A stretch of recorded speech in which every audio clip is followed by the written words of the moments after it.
historia de América definitivamente tiene en la persecución tal vez uno de sus más constantes, permanentes componentes. Ha sido un ingrediente que ya alcanza los 518 años. Allá, al comienzo de la invasión, comenzó la persecución. Y qué larga vida ha tenido esa persecución. Ha tomado los diferentes caminos y las diferentes formas. Persecución tras persecución. Somos una sociedad de perseguidos. Pero una sociedad, por supuesto, en la cual, para que haya estos perseguidos, para que seamos perseguidos, ha generado a su vez unos perseguidores. De modo que ahí está ese binomio de perseguidores y perseguidos en la historia de América, en la historia de América Latina, en la historia de Venezuela. Y hoy estamos haciendo un acto de la persecución y contra la persecución, porque de eso se trata. No simplemente de denunciar la persecución, sino de denunciarla y establecer los mecanismos de combatirla en este tiempo en el cual nos conseguimos nada menos y nada más, como apuntaba Nieto, con cárceles por todas partes. Cárceles, una sociedad como la nuestra, o como la cubana. Es cárcel la sociedad de muchas otras partes donde existe el disfraz de democracia. Pero es cárcel también, una gran cárcel, la del exilio. ¿Quién puede negar que del exilio es una de las peores cárceles? Sin embargo, a veces se dice simplemente, no, él está en el exilio. Pero estar en el exilio es estar en otra cárcel, tal vez una de las cárceles más disimuladas, pero más duras que puede existir. Y cuando se está en ese exilio cárcel, evidentemente no se piensa sino en un solo objetivo.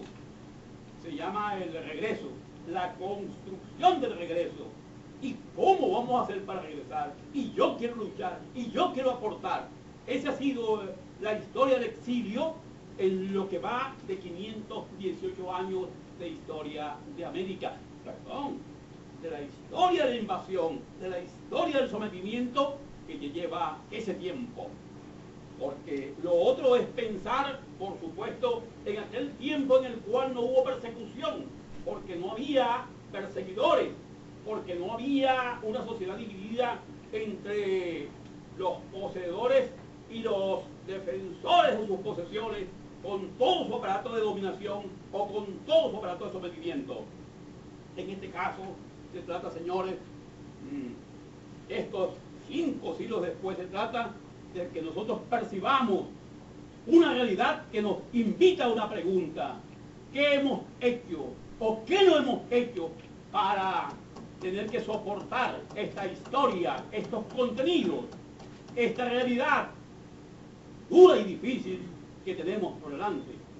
Porque hoy es más que nunca válida la pregunta: ¿hacia dónde y cómo es que tenemos que avanzar? ¿Estamos acaso hoy en una simple encrucijada o tenemos caminos abiertos para avanzar? No tenemos caminos abiertos. Y la encrucijada hay que verla con sumo cuidado. Tenemos un camino en el cual se impone nada menos y nada más que establecer un balance, una revisión de lo que han sido las formas de lucha aplicadas contra la persecución, unas formas de lucha que no siempre han dado los mejores resultados, que en muchas oportunidades han servido para convalidar más bien el régimen existente, la persecución existente. Se trata ahora simplemente que tengamos que decir: vamos a revisar lo que hemos hecho para establecer las nuevas políticas que no sean simple repetición de ese pasado que nos mantiene materialmente agobiados, preocupados, angustiados y algunos inclusive decepcionados y entregados. Entonces, cuando vemos la posición del exilio, el que ha sido, el que es, decimos, he allí una cárcel que tiene una gran responsabilidad, y esa primera responsabilidad es tratar de juntar esfuerzos. No hablo de unidad, hablo de juntar esfuerzos, manteniendo en todo caso las propias niveles, las propias particularidades. No estoy llamando a la llamada a esa tan sonada unidad.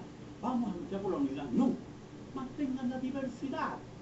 Pero vamos a ver qué tenemos que juntar como instrumento para enfrentar ese enemigo que se llama la persecución de un Estado que no podemos vacilar en calificar como autoritario y de firme inspiración totalitaria y de firme inspiración neofascista.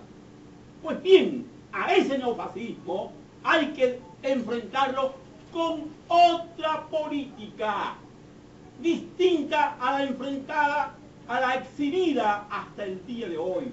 ¿Dónde está? ¿Cómo es esa política? Yo podría decir que no sé, porque no he venido aquí a pontificar verdades, sino a imponer una inquietud que quiere que se mezcle con muchas otras para que conjuntamente, no hablo de unidad, para que conjuntamente podamos llegar a acuerdos mínimos e indispensables para que podamos avanzar, simplemente avanzar en la búsqueda de esa nueva política. En Venezuela actual se dicen muchos de los politiqueros que ahora sí, el 26 de septiembre, es la cosa. El tipo está asustado. Él en todo está asustado.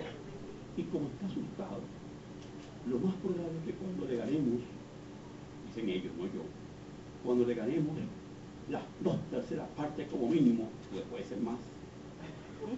Entonces el tipo lo más probable es que se va. Pero como él siempre ha hecho regado, lo más probable es que se vaya. Señores, mientras hagamos política a partir de estos credos, estamos haciendo una política, pero en favor del propio régimen, porque ni siquiera hemos sido capaces de determinar cómo es ese régimen, cuáles son sus fuerzas, cuál es su carácter, cuál es su composición de intereses y de clases.